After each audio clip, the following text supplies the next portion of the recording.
Vaya que yo deseaba la muerte de mi madre para quedarme con su casa, hasta que morí 5 minutos y vi demonios intentando destruirla mientras un ángel de luz la defendía. Lo que vi del otro lado me partió el alma. Mi nombre es Santiago Montoya, y antes de morir durante 5 minutos en la autopista sur de Medellín, yo era el peor tipo de hombre que puede existir. Un hijo que odiaba a su propia madre. Nací y crecí en el barrio popular, en las laderas de la Comuna 1, donde las casas de ladrillo sin terminar se apilan unas sobre otras como cajas de cartón descoloridas por el sol. Mi historia no comienza con un accidente de moto, ni con una experiencia cercana a la muerte. Comienza mucho antes, en el corazón podrido de un joven de 28 años que había convertido el resentimiento en su religión y el odio en su oración diaria. La casa donde vivía con mi madre, doña Carmenza Rendón, viuda de Montoya, era una construcción pequeña de 2 pisos en el barrio San Javier, en la ladera occidental de Medellín. Mi padre había muerto cuando yo tenía 12 años, asesinado en un ajuste de cuentas que nunca se resolvió, una estadística más en los años violentos de la ciudad. Esa casa era todo lo que mi madre tenía en este mundo: 2 habitaciones, una sala estrecha, una cocina donde el olor a arepa y chocolate caliente se mezclaba cada mañana, y un pequeño patio donde ella cultivaba matas de cilantro y hierbabuena. Para ella, esa casa era un palacio. Para mí, era una prisión. Yo trabajaba como mensajero en moto para una empresa de domicilios llamada Rappi Envíos. Pasaba mis días zigzagueando entre el tráfico infernal de Medellín, esquivando buses del metro, taxistas imprudentes y los huecos eternos de las calles. Ganaba apenas 1.200.000 pesos al mes, lo suficiente para sobrevivir, pero nunca para salir adelante. Y cada noche, cuando regresaba a esa casa de San Javier, el veneno en mi corazón se hacía más espeso. Mi madre era una mujer devota hasta la médula. A sus 63 años, su día comenzaba a las 5 de la mañana con el rosario. Tenía una mesita al lado de su cama llena de estampitas: el Divino Niño, la Virgen del Carmen, San Judas Tadeo, imágenes tan manoseadas que los colores ya se habían desvanecido. Cada noche, sin falta, sacaba su Biblia gastada, esa edición Reina Valera con las páginas amarillentas y anotaciones en los márgenes, y leía en voz alta los salmos. Oraba por mí, oraba por los vecinos, oraba por Colombia, oraba hasta por el presidente, y yo la odiaba por ello. ¿Por qué? Porque yo era un ateo militante, no simplemente alguien que no creía en Dios, sino alguien que había hecho de su incredulidad una identidad. Leía a Dawkins, a Hitchens, veía debates en YouTube sobre por qué la religión era el opio del pueblo. Para mí, mi madre representaba todo lo que estaba mal en este país. Gente pobre que se conformaba con rezar en lugar de actuar, que esperaba milagros en lugar de salir a trabajar más duro. Le decía que su Dios era una invención para mantener a los pobres sumisos. Le gritaba que sus oraciones no habían salvado a mi padre de las balas. Le recordaba que todas esas novenas y promesas no habían puesto comida en la mesa cuando éramos niños. Pero lo peor, lo que me convierte en un monstruo cuando lo confieso ahora, es que yo deseaba su muerte, activamente, conscientemente, calculadamente, porque esa casa de San Javier, a pesar de ser humilde, estaba ubicada en una zona que se había valorizado. Los desarrolladores inmobiliarios estaban comprando propiedades en ese sector. Yo había investigado. Podía vender esa casa por 200 millones de pesos, quizás más. Con ese dinero, podría largarme de Colombia, irme para España o Chile, comenzar una nueva vida lejos de la pobreza, lejos de las calles peligrosas, lejos de mi pasado. El problema era mi madre. Ella nunca vendería. Esa casa contenía los recuerdos de mi padre, las risas de mi infancia, las paredes que ella misma había pintado. Mientras ella viviera, yo estaría atrapado. Entonces comencé a desear, en el silencio de mi mente, que se enfermara. Que un cáncer se la llevara rápido, que un paro cardíaco la sorprendiera durante el sueño, que Dios, si existía, se la llevara de una vez para que yo pudiera ser libre. Los maltratos eran constantes. No le pegaba, nunca la golpeé físicamente, pero mis palabras eran puños. Cuando ella cocinaba, yo criticaba la comida. Cuando ella limpiaba, yo ensuciaba adrede. Cuando ella trataba de conversar conmigo, yo le ponía los audífonos y subía el volumen del reggaetón. Llegaba borracho algunos fines de semana, oliendo a aguardiente antioqueño, y le gritaba obscenidades que ahora me queman la garganta solo de recordar. Le decía vieja inútil, le decía que era una carga, le decía que ojalá se muriera pronto. Y ella, ¿saben qué hacía mi madre? Lloraba en silencio, se encerraba en su cuarto, lloraba más fuerte. La escuchaba a través de las paredes delgadas. Señor Jesús, sálvalo. Señor, Él no sabe lo que dice. Padre Celestial, quita la oscuridad de su corazón. Esas oraciones me enfurecían más. Sentía que ella me estaba juzgando, que se creía superior por ser religiosa, que utilizaba a Dios como excusa para hacerme sentir culpable. Los vecinos sabían. En los barrios de Medellín todos saben todo. Doña Beatriz del tercer piso me miraba con desprecio cuando me cruzaba en las escaleras. Don Alberto de la tienda de la esquina dejó de saludarme. Las señoras que se reunían con mi madre para las novenas los martes y jueves en nuestra sala me observaban con una mezcla de lástima y repulsión. Pero yo me había puesto una coraza. ¿Qué me importaba lo que pensaran? Ellos también eran parte del mismo sistema de superstición y conformismo. El 15 de agosto de 2023, día de la Asunción de la Virgen María, aunque yo no tenía idea de qué significaba esa fecha, ocurrió la última discusión. Fue por la mañana, antes de irme a trabajar. Mi madre había preparado calentado con frijoles, arroz, huevo frito y arepa, mi desayuno favorito desde niño. Pero ese día yo estaba de mal humor porque había perdido dinero apostando en un partido de fútbol online. Cuando ella puso el plato frente a mí, le grité que no quería comer esa comida de pobres. Tomé el plato y lo tiré al piso de la cocina. Los frijoles se desparramaron por todas partes. El huevo se reventó contra la pared. Mi madre se arrodilló para limpiar, y mientras lo hacía, con lágrimas cayendo sobre las baldosas rotas, me dijo algo que jamás olvidaré. Santiago, hijo mío, yo oro todos los días para que Dios te muestre la verdad antes de que sea demasiado tarde. Te amo, aunque tú me odies.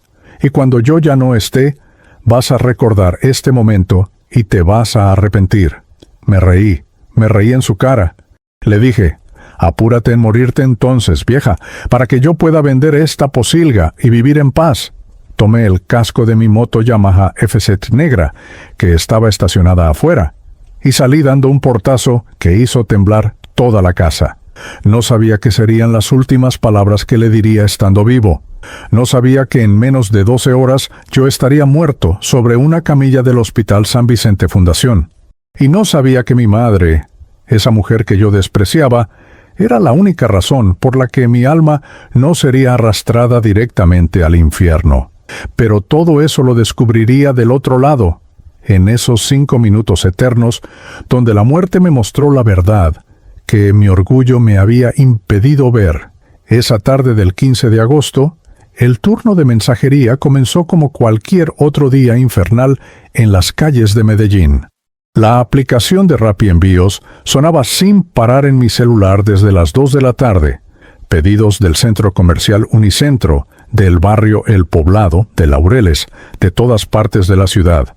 Yo aceleraba mi Yamaha FZ entre carros, colándome por espacios imposibles, compitiendo contra el tiempo y contra otros mensajeros que también necesitaban completar la mayor cantidad de domicilios para alcanzar el bono semanal. En mi mente todavía resonaban las palabras de mi madre esa mañana, pero las había empujado hacia un rincón oscuro de mi conciencia. No quería pensar en ella, no quería sentir nada.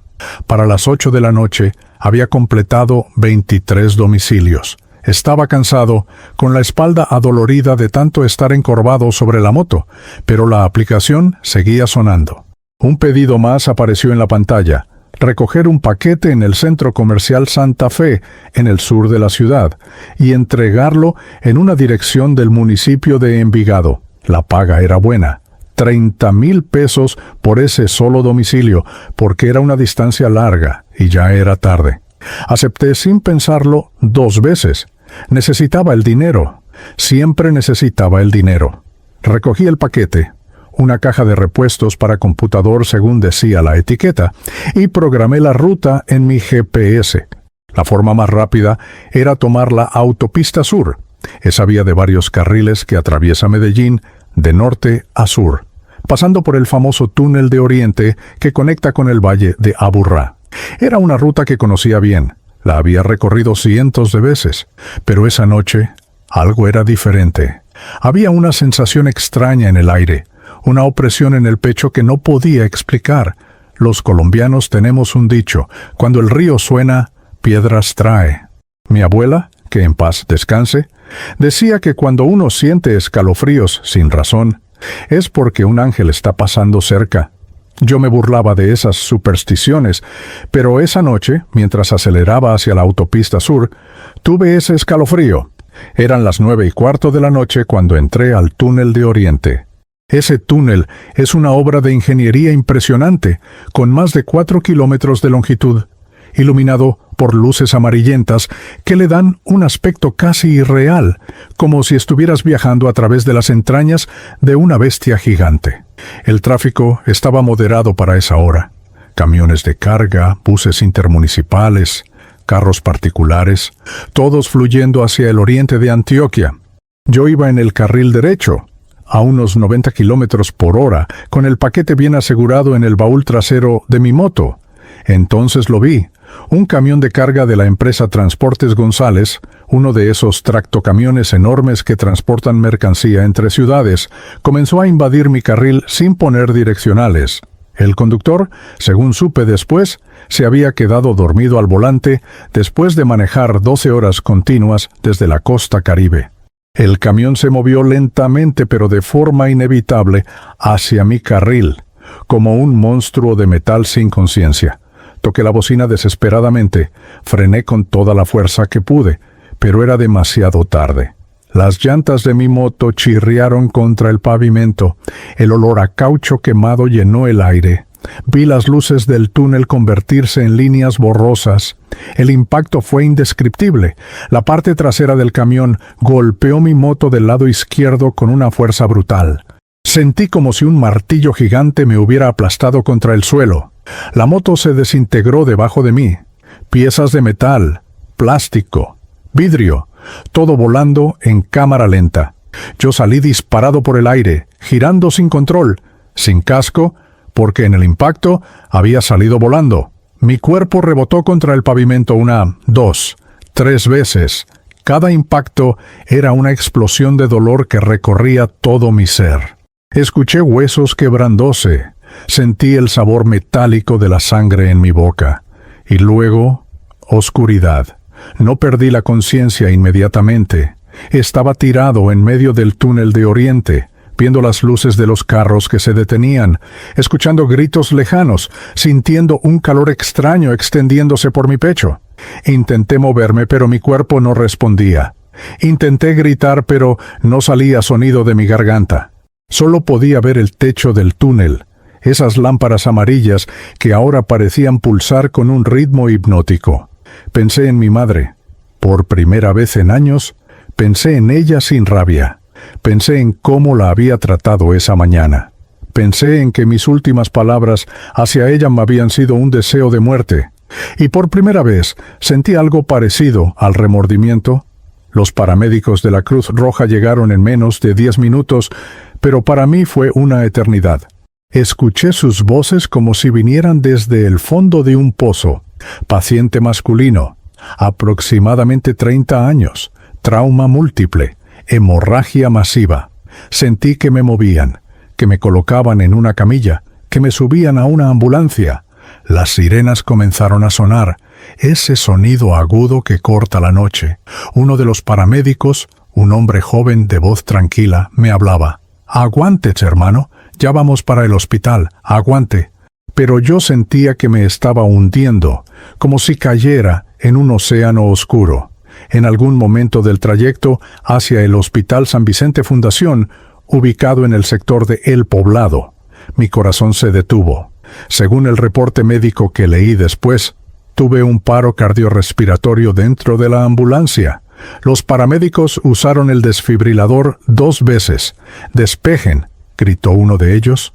Sentí la descarga eléctrica como un relámpago atravesando mi pecho, pero nada cambió. Mi corazón no respondía. Otra vez, ordenó. Otra descarga. Nada. Para cuando llegamos al hospital, yo estaba oficialmente muerto. Me ingresaron directo a la sala de trauma del Hospital San Vicente, ese lugar donde llegan los casos más graves de toda la ciudad. Los médicos y enfermeras se movían con una precisión casi coreográfica alrededor de mi cuerpo. El doctor encargado, según me enteré después, era el doctor Héctor Javier Ruiz, un cirujano de trauma con más de 20 años de experiencia. Él dio las órdenes: intubación inmediata, acceso venoso central, canalizar 2 vías, preparar reanimación cardiopulmonar avanzada. Las enfermeras conectaban monitores, inyectaban medicamentos, bombeaban mi pecho con compresiones manuales. Pero yo ya no estaba ahí. Quiero decir, mi cuerpo estaba sobre esa camilla de metal frío, bajo las luces quirúrgicas brillantes, rodeado de profesionales médicos luchando por devolverme a la vida. Pero yo, Santiago Montoya, ya no estaba dentro de ese cuerpo roto y sangrante. Estaba flotando cerca del techo de la sala de trauma, mirando hacia abajo con una claridad perfecta, viendo todo lo que sucedía con una calma extraña que contrastaba con el caos de abajo. Podía ver mi propio cuerpo. Era una imagen perturbadora. Mi rostro estaba cubierto de sangre, mi pierna izquierda doblada en un ángulo imposible, mi pecho abierto donde las costillas rotas habían perforado la piel. Los médicos aplicaron el desfibrilador nuevamente.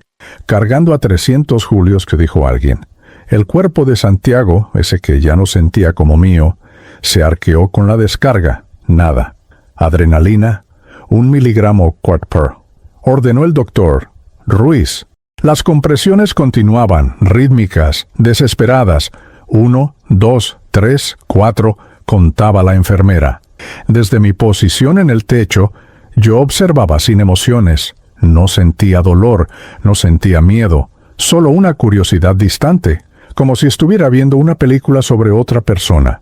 Intenté hablarles, decirles que estaba bien, que podían parar, pero nadie me escuchaba, nadie me veía. Era como si yo fuera invisible, un fantasma en mi propia muerte. El doctor Ruiz miró el reloj en la pared. 5 minutos de RCP sin respuesta, dijo con voz cansada. Puedo escuchar el tono de derrota filtrándose en sus palabras. Otro médico, más joven, sugirió continuar, pero el doctor Ruiz negó con la cabeza. Tenemos politraumatismo severo, hemorragia interna masiva, más de 5 minutos sin circulación cerebral.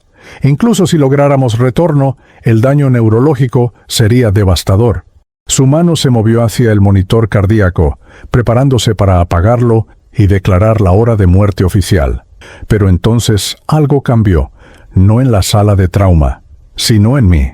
Una fuerza invisible comenzó a jalarme hacia atrás, alejándome del techo, alejándome de mi cuerpo, alejándome de los médicos y las luces brillantes.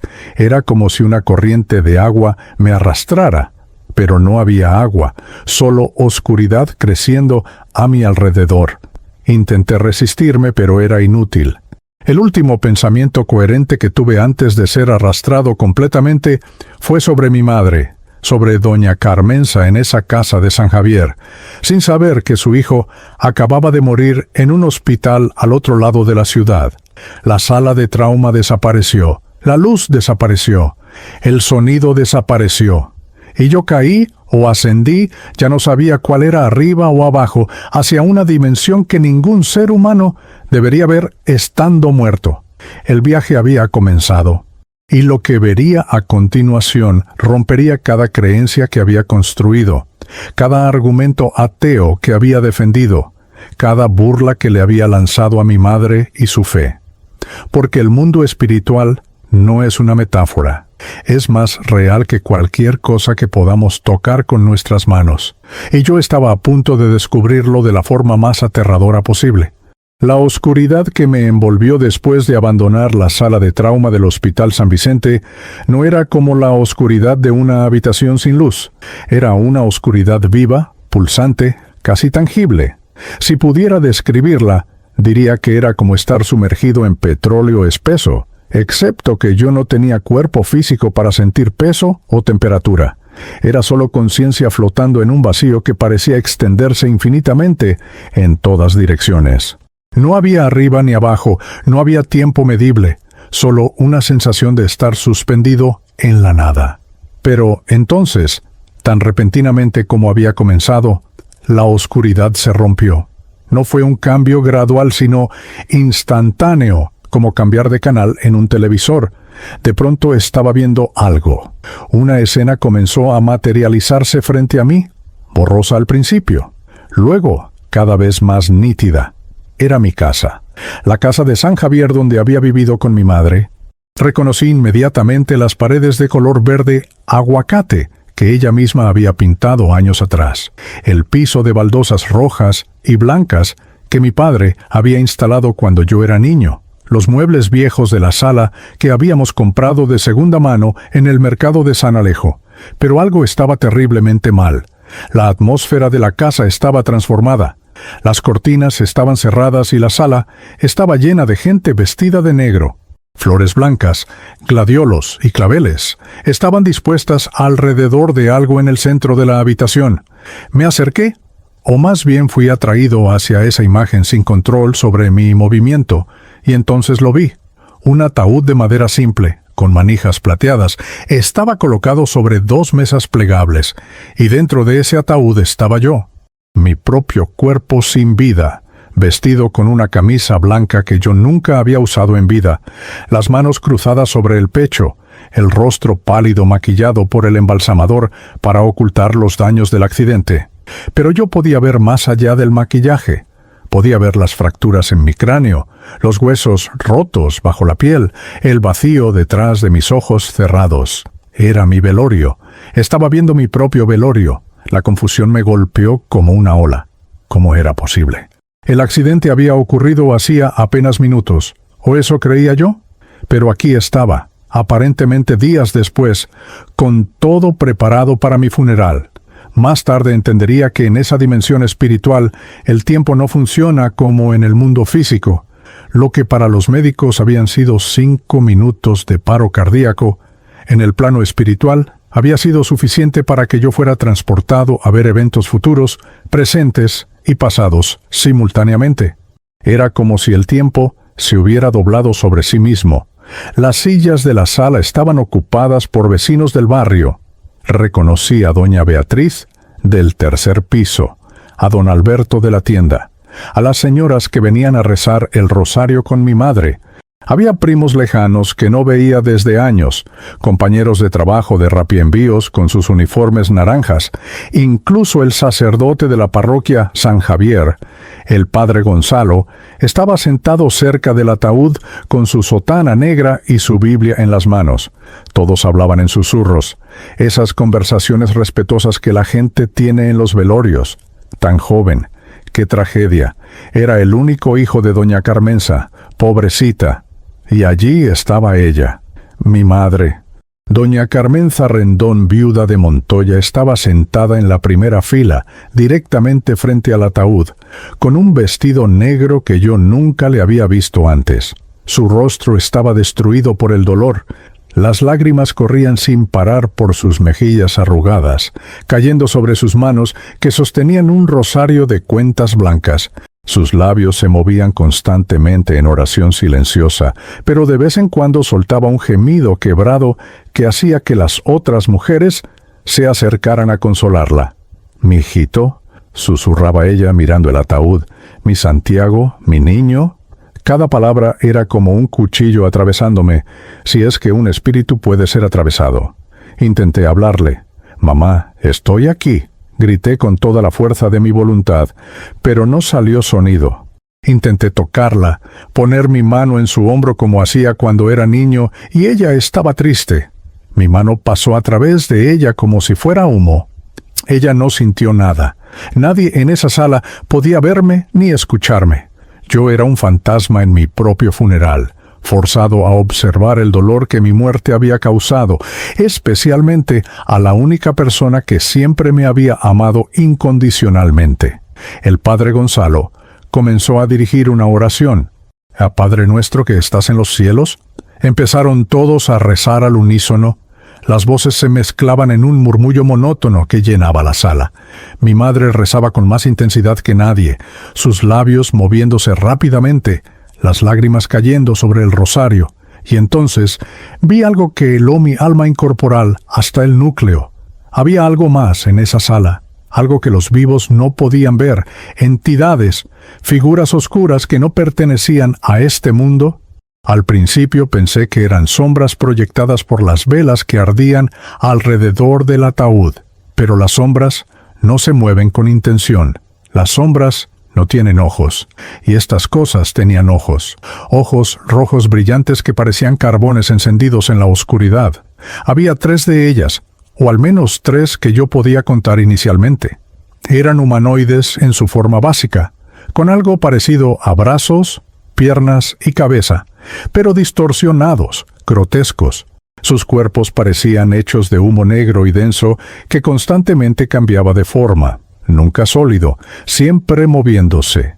Uno de ellos era particularmente grande, casi tocando el techo de la sala, encorvado sobre sí mismo como un buitre. Otro era más pequeño pero más definido, con algo parecido a garras largas que arrastraba por el piso. El tercero tenía una forma casi esquelética, con costillas visibles a través de su forma translúcida. Estas entidades estaban rodeando a mi madre. Circulaban alrededor de ella como tiburones, alrededor de una herida sangrante en el océano. Y entonces escuché sus voces. No eran voces que sonaran en el aire, sino voces que resonaban directamente en la mente, en el espíritu. Eran susurros venenosos, seductores, malignos. «Ya no vale la pena vivir», susurraba el más grande, inclinándose sobre el hombro derecho de mi madre. «Tu único hijo se fue. Estás sola. Completamente sola». Mi madre tembló, aunque no podía escuchar conscientemente esas palabras, pero algo en su espíritu las sentía. «Fue tu culpa». Siseaba el de las garras desde su lado izquierdo. «Tú lo criaste mal. Tú fallaste como madre. Por eso él te odiaba. Por eso deseaba tu muerte». Los ojos de mi madre se cerraron con fuerza, como si tratara de bloquear pensamientos dolorosos.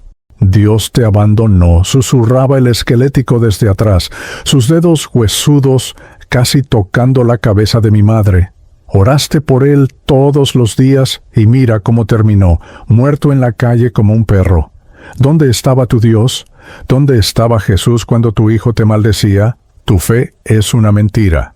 El horror que sentí en ese momento no tiene comparación con nada que haya experimentado en vida. Estas criaturas demoníacas estaban atacando a mi madre en su momento de mayor vulnerabilidad, plantando semillas de desesperación, culpa y duda en su mente destrozada por el dolor. Y yo, que había pasado años debilitándola emocionalmente con mi odio y mis palabras crueles, había preparado el terreno perfecto para que ellos operaran. Grité con toda mi fuerza espiritual: «Déjenla en paz. Aléjense de ella». Pero fue inútil. Ellos no me escuchaban o simplemente no les importaba. Traté de interponerme entre ellos y mi madre, pero mi forma etérea pasaba a través de todo sin causar ningún efecto. Era completamente impotente. Más entidades comenzaron a aparecer.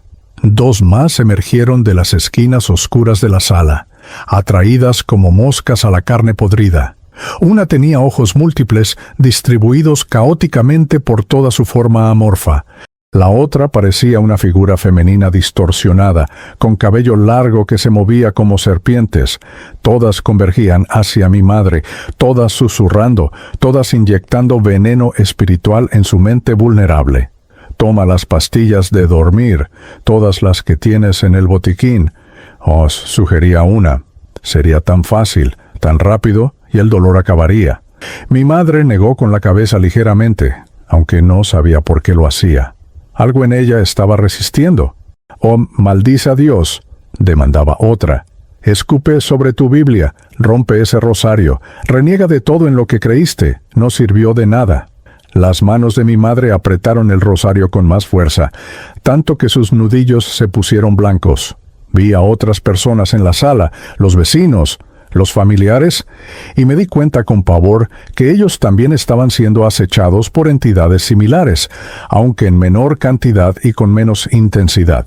Era como si hubiera todo un mundo invisible superpuesto sobre el mundo físico, una guerra espiritual ocurriendo constantemente que los vivos no podían percibir.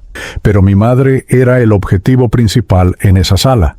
Ella estaba siendo asediada con una ferocidad particular. Entonces entendí por qué. Mi madre no era solo una víctima cualquiera.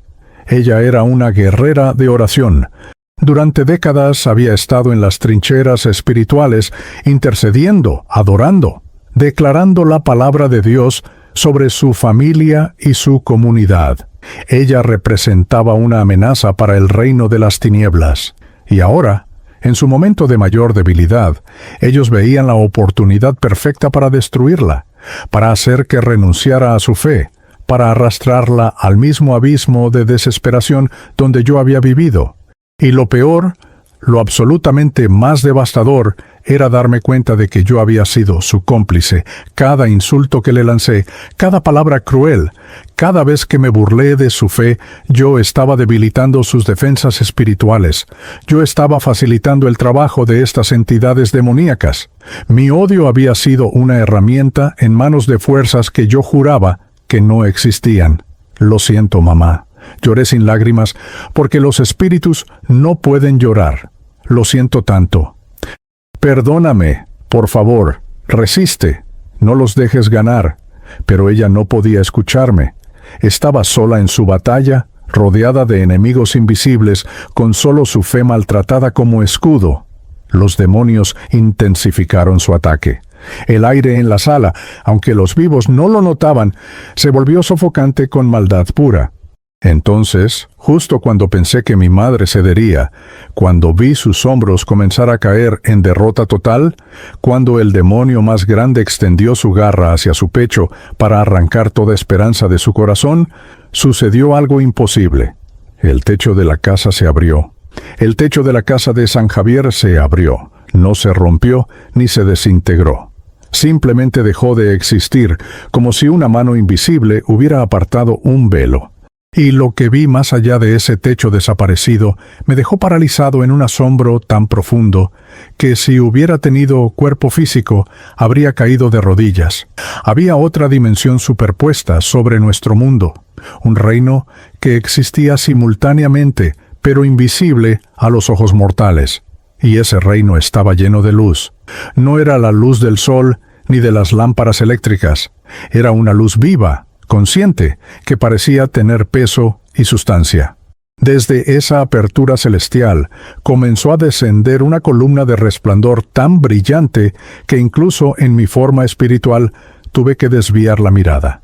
Los demonios que acechaban a mi madre retrocedieron inmediatamente, siseando como serpientes quemadas, sus formas oscuras encogiéndose ante la proximidad de esa luz. El demonio más grande, ese que había estado susurrando pensamientos suicidas al oído de mi madre, chilló con un sonido que era mitad rabia y mitad terror puro. Y entonces lo vi, descendiendo a través de esa apertura celestial, envuelto en la luz que hacía que todo lo demás pareciera sombra. Venía un ser de proporciones colosales. Era un ángel del Señor, aunque llamarlo simplemente ángel no hace justicia a la majestuosidad aterradora de lo que mis ojos espirituales presenciaban. Medía fácilmente 3 metros de altura, quizás más, con una estructura que era simultáneamente humana y absolutamente no humana. Su cuerpo emanaba una luz dorada que pulsaba como un corazón viviente, y estaba vestido con lo que solo puedo describir como vestiduras de gloria tejidas con rayos de sol líquido. Su rostro era tanto hermoso como terrible. rasgos perfectamente simétricos, pero con una seriedad y autoridad que comunicaba poder absoluto. Sus ojos no eran como ojos humanos, sino como pozos de fuego blanco que veían todo, conocían todo, juzgaban todo. Y sobre su cabeza había algo parecido a una corona de luz entretejida con llamas que no consumían. En su mano derecha llevaba una espada, pero no una espada de metal común. Era una hoja de luz pura que dejaba rastros luminosos en el aire mientras se movía, y simplemente mirarla directamente era como mirar al núcleo del sol. Los demonios entraron en pánico total. El que tenía múltiples ojos comenzó a retroceder hacia las paredes, intentando fusionarse con las sombras. El de forma esquelética se encogió sobre sí mismo, temblando violentamente. La entidad femenina distorsionada soltó un grito agudo que resonó en frecuencias que los humanos no podían escuchar, pero que yo sentí como agujas atravesando mi conciencia. Todos sabían lo que había llegado. Todos reconocían la autoridad que ese ser celestial portaba. El ángel descendió hasta quedar flotando justo encima de mi madre, que seguía sentada en su silla rezando el rosario, con lágrimas cayendo sobre sus manos arrugadas. Ella no podía verlo, no con sus ojos físicos, pero algo en su espíritu lo percibió, porque su rostro cambió. La desesperación que había estado creciendo en sus facciones comenzó a suavizarse. Sus hombros, que habían estado cayendo bajo el peso del dolor, se enderezaron ligeramente. Era como si una mano invisible hubiera tocado su alma. El ángel habló. Su voz no era sonido en el sentido convencional, sino más bien una vibración que sacudía la realidad misma. Cuando habló, las paredes de la casa temblaron en el plano espiritual. Las entidades demoníacas se encogieron aún más, y yo sentí cada sílaba resonar en el núcleo de mi ser. Habló en un idioma que mis oídos nunca habían escuchado, una lengua antigua y poderosa que existía antes de que los humanos aprendiéramos a formar palabras. Pero mi espíritu entendía cada palabra con perfecta claridad. «Alejaos», tronó el ángel. Solo esa palabra, pero pronunciada con tal autoridad que fue como un trueno celestial. «Esta sierva está bajo el pacto de sangre del Cordero. No tenéis dominio aquí». El efecto fue instantáneo y devastador para las entidades oscuras. El demonio más grande, el que había estado intentando empujar a mi madre hacia el suicidio, fue lanzado hacia atrás como si hubiera sido golpeado por un ariete invisible. Chocó contra la pared opuesta de la sala, atravesándola en el plano espiritual, aullando en agonía. El de las garras intentó huir hacia la puerta, pero el ángel simplemente extendió su mano izquierda y una onda de luz salió disparada. La onda alcanzó al demonio y lo envolvió como una red brillante. La criatura se retorció y chilló, su forma oscura comenzando a desintegrarse bajo el toque de esa luz sagrada. Los otros demonios no esperaron. El de múltiples ojos se disolvió en humo negro y huyó a través de las grietas de las paredes. La entidad femenina se convirtió en una nube de oscuridad y escapó por debajo de la puerta. El esquelético intentó arrastrarse hacia una esquina, pero el ángel dirigió su mirada hacia él, y bajo ese escrutinio celestial, la criatura simplemente dejó de existir, evaporándose como rocío bajo el sol matutino. En cuestión de segundos, todos los demonios habían sido expulsados. La sala que momentos antes había estado infestada de maldad palpable, ahora estaba limpia. Pero el ángel no había terminado. Se volvió hacia mi madre, y su expresión severa se suavizó en algo que solo puedo describir como ternura infinita mezclada con respeto profundo. Extendió sus brazos, y de ellos emergió algo asombroso, un manto de luz líquida, como si la gloria de Dios mismo se hubiera tejido en una prenda visible. El ángel envolvió a mi madre con ese manto. Ella no podía verlo en el plano físico, pero su cuerpo reaccionó inmediatamente. Los temblores que habían sacudido sus hombros cesaron. Las lágrimas siguieron cayendo, pero cambiaron de naturaleza. de lágrimas de desesperación a lágrimas de algo más, algo parecido a la paz. Su respiración, que había sido entrecortada y angustiada, se volvió más profunda y calmada. Era como si un peso invisible hubiera sido levantado de su espalda. «Carmenza», dijo el ángel, y al escuchar su nombre pronunciado con tal reverencia por un ser celestial, sentí mi corazón espiritual quebrarse. Hija fiel del Altísimo, guerrera de oración, intercesora incansable, tu llanto ha sido escuchado en el trono de la gracia. Tus oraciones han ascendido como incienso fragante ante el Señor de los ejércitos, y Él, en su misericordia infinita, ha decretado que seas protegida en esta hora oscura. Entonces sucedió algo que me cambió para siempre. El espacio a mi alrededor comenzó a transformarse. La sala del velorio comenzó a desvanecerse, como si fuera una proyección que alguien estuviera apagando lentamente, y en su lugar apareció otra visión. Vi a Jesús, no como una figura etérea o imaginaria, sino tan real y sólido como cualquier persona que haya conocido en vida, pero radiante con una gloria que hacía que el ángel pareciera tenue en comparación.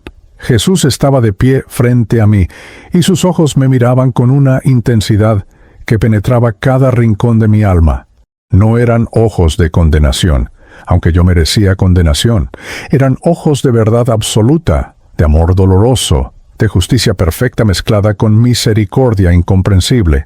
Llevaba ropas blancas que brillaban, y en sus manos y pies podía ver las cicatrices de los clavos, y en su costado la marca de la lanza.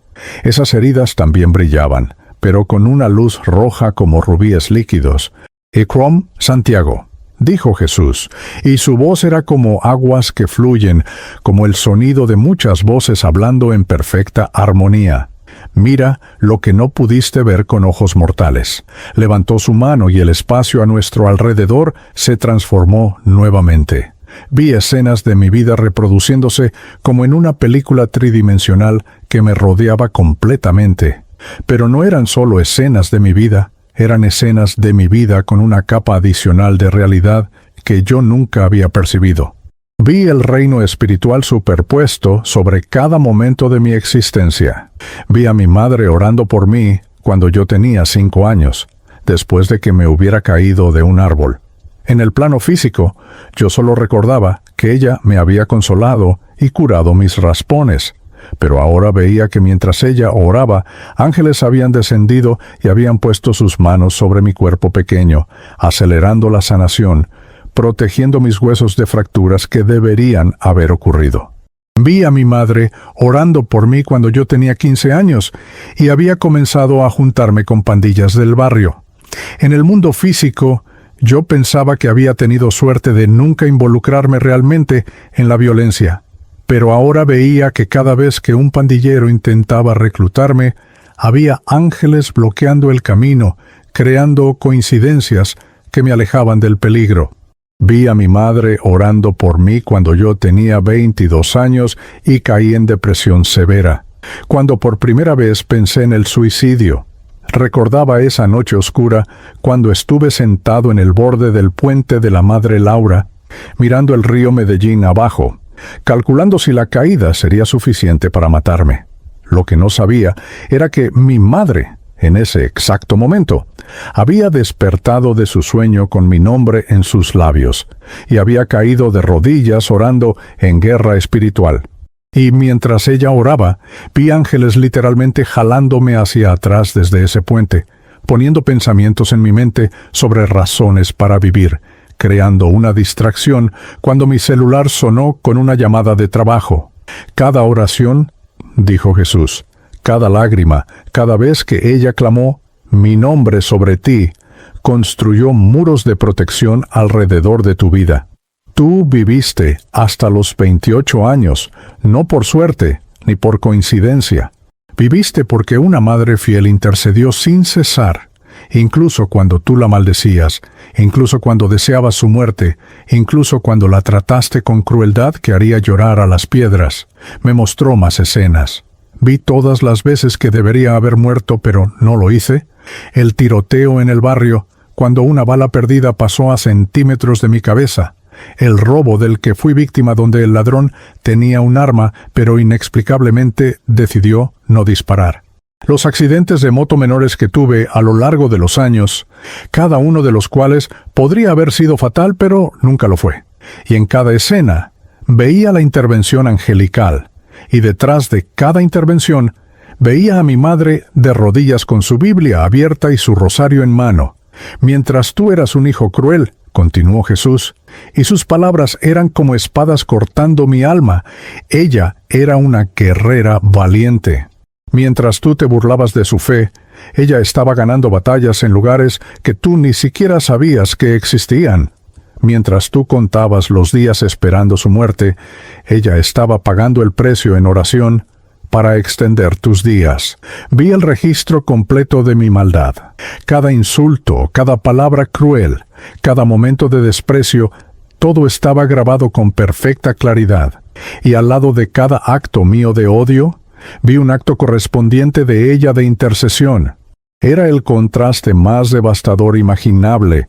Mi oscuridad contra su luz, mi egoísmo contra su sacrificio, mi muerte espiritual contra su vida abundante en Cristo. Las oraciones de los justos, dijo Jesús, son poderosas y efectivas. Y tu madre, Santiago, es contada entre mis justos, no por perfección, sino por fe, no por obras, sino por gracia. Ella me conoce, me ama y ha dedicado su vida a servirme, por eso el cielo la defiende. Por eso los ángeles la protegen. Por eso, incluso ahora en su hora más oscura de dolor, yo no la abandono.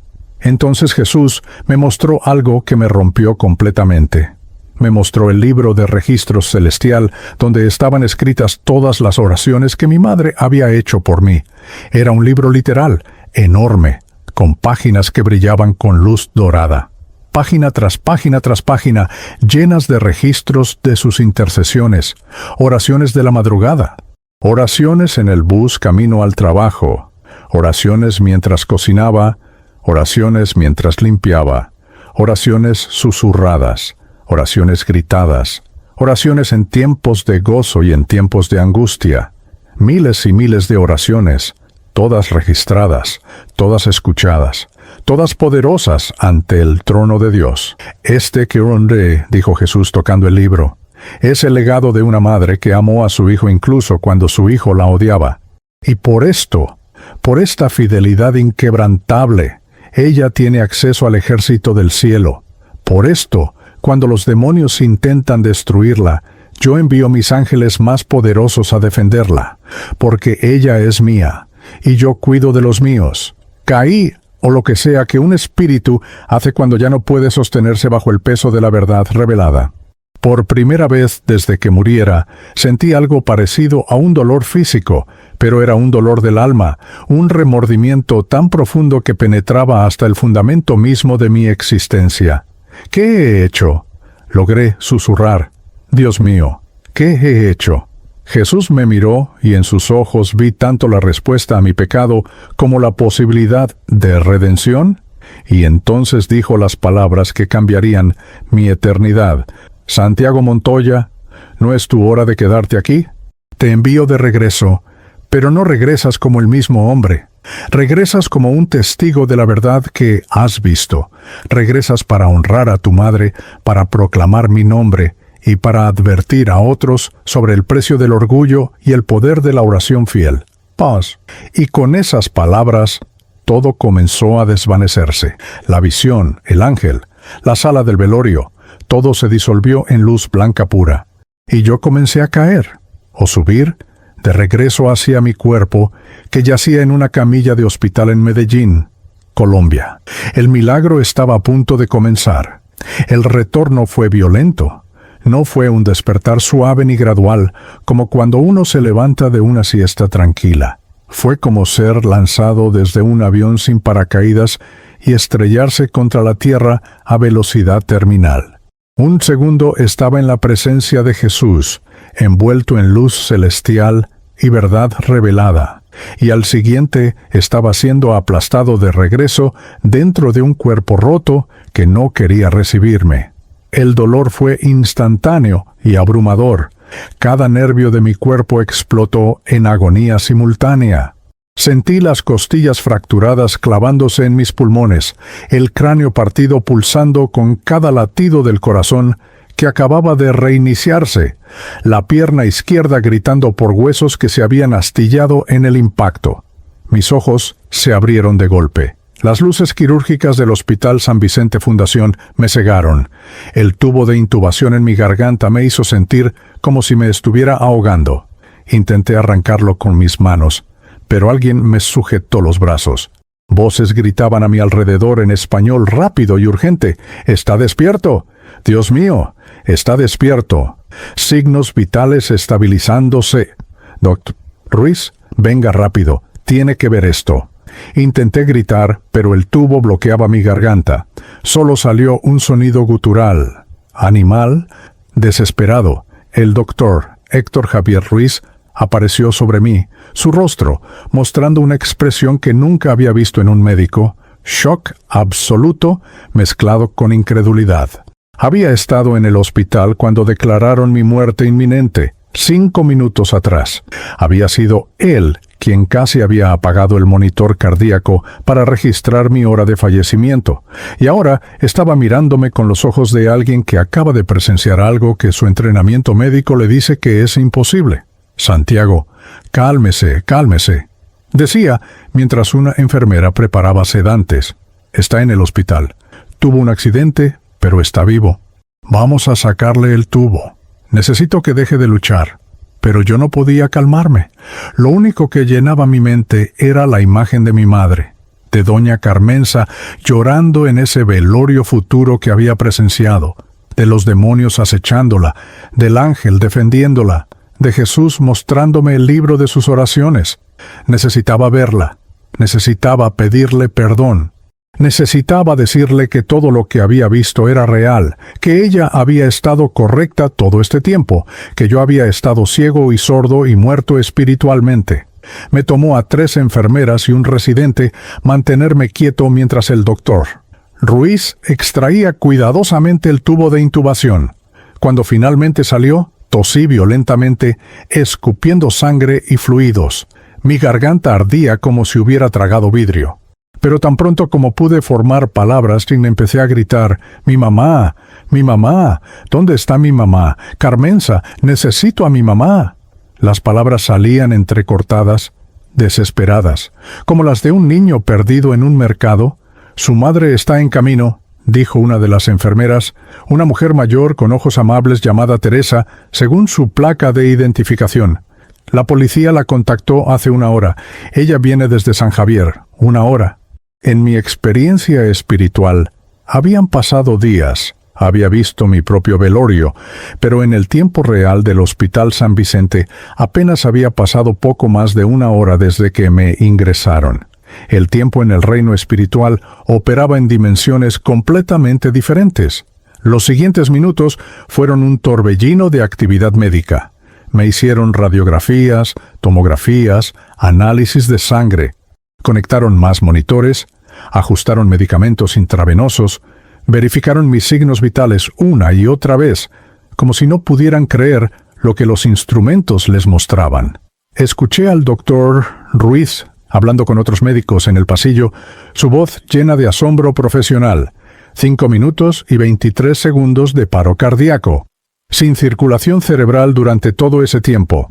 Según todo protocolo médico, debería tener daño cerebral severo, si es que sobrevivía. Pero miren las tomografías. Su cerebro está completamente normal. No hay hipoxia, no hay edema, nada. Es como si nunca hubiera estado muerto. Pero yo sí había estado muerto, más muerto de lo que cualquier escáner médico podría medir. Y había regresado no por la habilidad de los médicos, aunque Dios los había usado como instrumentos, sino por un decreto divino. Jesús mismo me había enviado de regreso con un propósito específico, y ese propósito ardía en mi pecho más fuerte que cualquier dolor físico. Pasaron 40 minutos que se sintieron como 40 años. Me habían trasladado a una habitación de cuidados intensivos, rodeado de máquinas que pitaban, y monitores que mostraban mis signos vitales. Las enfermeras entraban cada pocos minutos para verificar algo, sus rostros mostrando curiosidad apenas disimulada.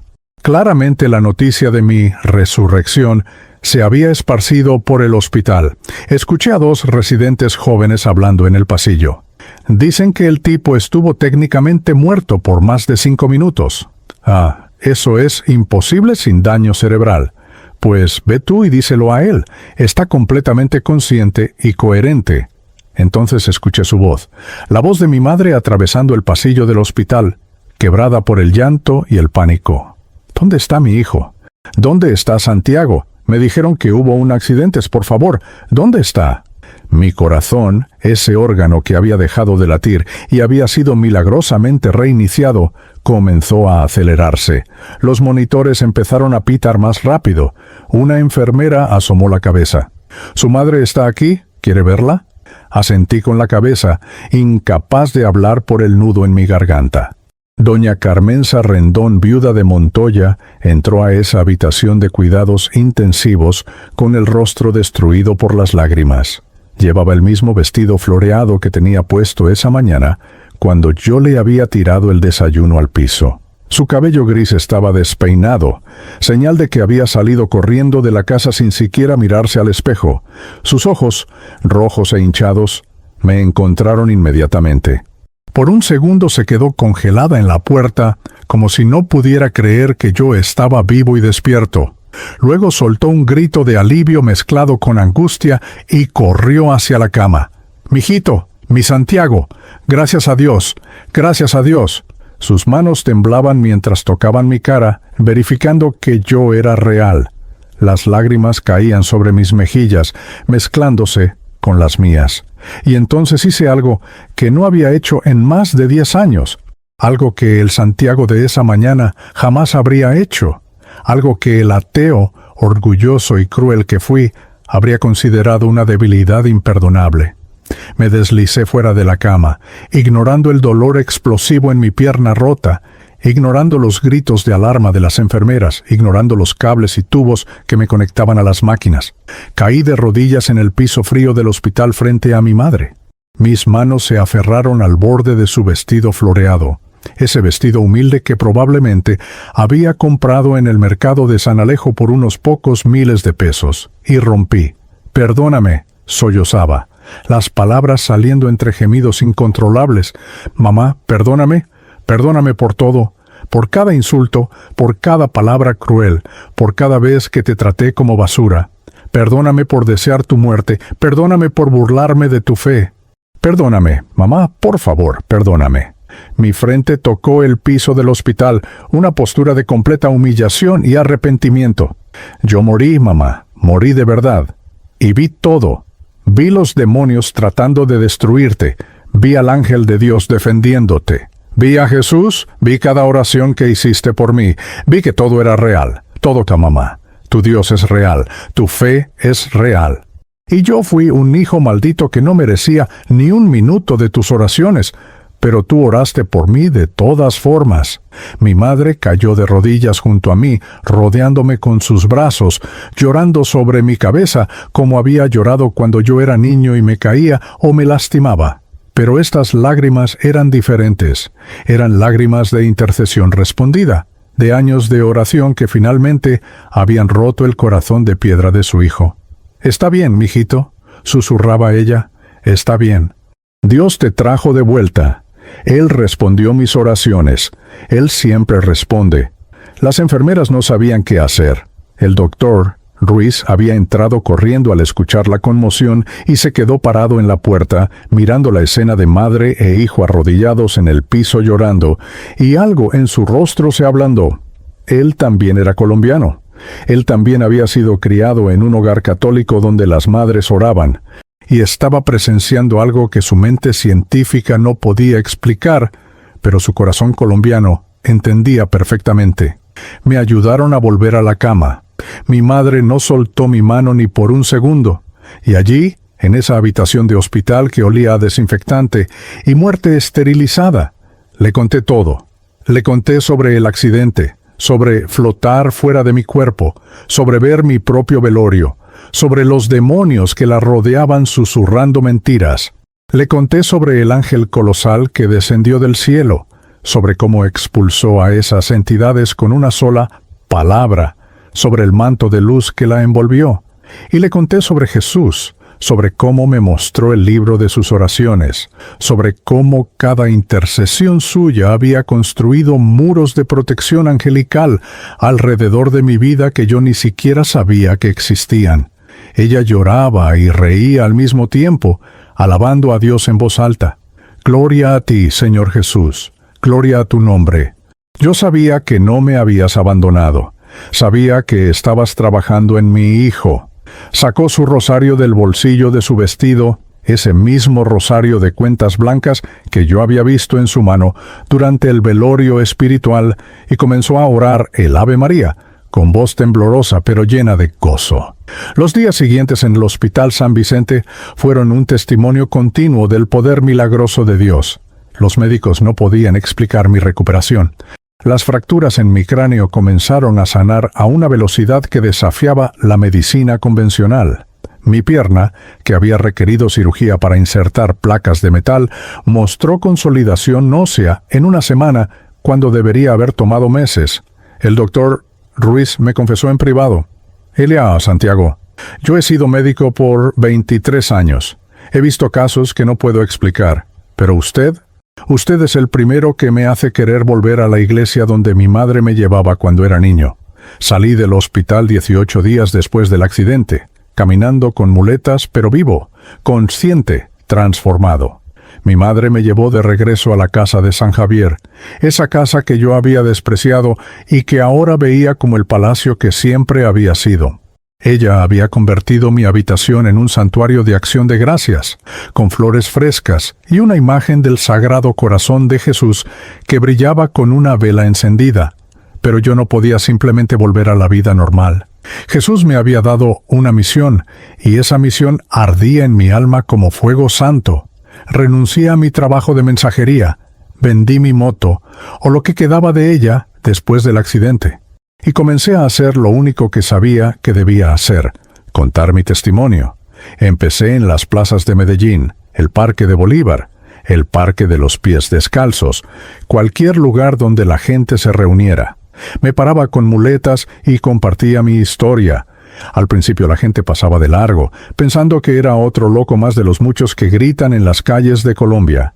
Pero había algo en mi voz, algo en mi urgencia, que hacía que algunos se detuvieran.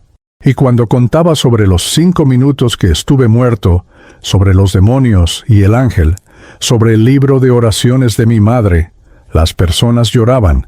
Madres con hijos rebeldes se me acercaban después, agarraban mis manos y me rogaban que orara por sus familias. Las iglesias comenzaron a invitarme, pequeñas congregaciones en los barrios pobres de las comunas, grandes iglesias en el poblado, grupos de jóvenes, retiros de parejas. Mi testimonio era siempre el mismo. Un hijo cruel había despreciado a su madre fiel, había deseado su muerte, y Dios le había mostrado la verdad de la forma más dramática posible.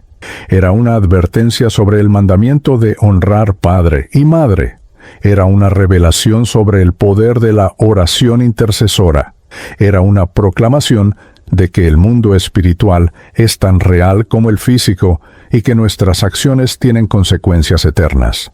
Mi relación con mi madre se transformó completamente. Ahora soy yo quien se despierta a las 5 de la mañana para orar con ella. Soy yo quien lee la Biblia en voz alta por las noches. Soy yo quien invita a las vecinas para las novenas los martes y jueves. Y cuando ella me mira, veo en sus ojos no solo el amor de madre, sino también el gozo de una guerrera de oración que vio la victoria después de años de batalla. Hoy, 3 años después de mi muerte y resurrección, sirvo como evangelista laico en las calles de Medellín. No tengo título teológico ni credenciales oficiales. Solo tengo un testimonio que quema en mi alma como carbón encendido. Y cada vez que veo a un hijo tratando mal a su madre, cada vez que escucho a alguien burlarse de la fe de sus padres, me acerco y les cuento mi historia. Porque yo soy Santiago Montoya, el hijo que murió odiando a su madre y regresó para honrarla. Soy el ateo que vio a Jesús cara a cara y ahora no puede dejar de proclamar su nombre. Soy el testigo viviente de que las oraciones de una madre fiel pueden mover el ejército del cielo, invocar ángeles poderosos y traer a un hijo muerto de regreso a la vida. Y si mi testimonio puede salvar, aunque sea a un hijo rebelde, de cometer los mismos errores que yo cometí, si puede dar esperanza, aunque sea una madre que llora por su hijo perdido, si puede mostrarle a alguien que el mundo espiritual es tan real como el aire que respiramos, entonces cada momento de dolor que sufrí, cada lágrima que derramé y cada minuto que pasé muerto, habrá valido completamente la pena. Porque, como dice Proverbios 23:22, escucha a tu padre, a aquel que te engendró, y cuando tu madre envejeciere, no la menosprecies. Yo lo menosprecié, y Dios, en su misericordia terrible y hermosa, me mostró el costo de ese pecado y me dio una segunda oportunidad. No desperdicies la tuya.